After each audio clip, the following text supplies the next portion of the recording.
निपुण महाराष्ट्र ॲपमध्ये शिक्षक व मुख्याध्यापकांनी ऑगस्ट 2025 पर्यवेक्षक चाचणीनुसार आपल्या शाळेचा मागील अहवाल पाहण्यासाठी आपण विद्यार्थीनिहाय चाचणीचे अहवाल या बटनवर क्लिक करायचे आहे।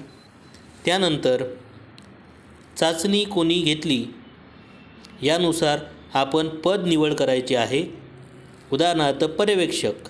त्यानंतर चाचणीचा दिनांक निवड करायचा आहे, जसे की 20 ऑगस्ट। आपण बघू शकतो या ठिकाणी सर्व विद्यार्थ्यांची यादी या ठिकाणी आलेली आहे। आपल्या शाळेतील ज्या विद्यार्थ्यांची चाचणी पर्यवेक्षकांनी घेतलेली आहे ते अशा प्रकारे आपण या ठिकाणी बघू शकतो। प्रत्येक विद्यार्थीनिहाय चाचणी आपल्याला या ठिकाणी बघता येईल।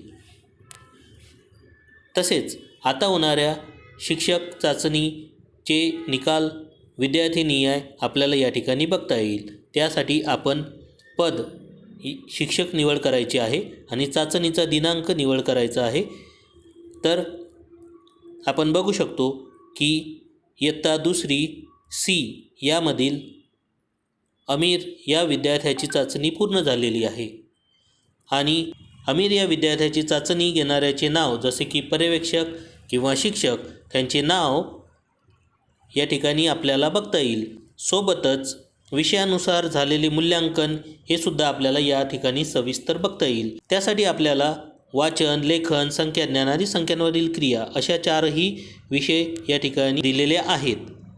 आपण बघू शकतो वाचन या विषयामध्ये विद्यार्थ्याला दिलेला प्रश्न, विद्यार्थ्याने केलेले वाचन, त्याची गती, अचूकता आणि वाचन केलेल्या मजकुराचे प्रतिलेखन आपल्याला या ठिकाणी बघता येईल।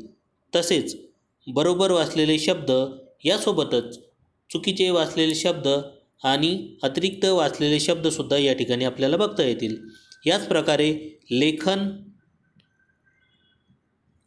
संख्याज्ञान आणि संख्यांवरील क्रिया या 3ही विषयांची चाचणीचे सविस्तर मूल्यांकन आपल्याला बघता येईल। आपण बघू शकतो लेखन या विषयामध्ये विद्यार्थ्याला दिलेला प्रश्न आणि आपण तपासणी केल्यानंतर विद्यार्थ्याचे उत्तर या ठिकाणी फोटो स्वरूपात आपल्याला बघता येईल। अशा प्रकारे आपण विद्यार्थीनिहाय चाचणीचे अहवाल आपण बघू शकतो। धन्यवाद।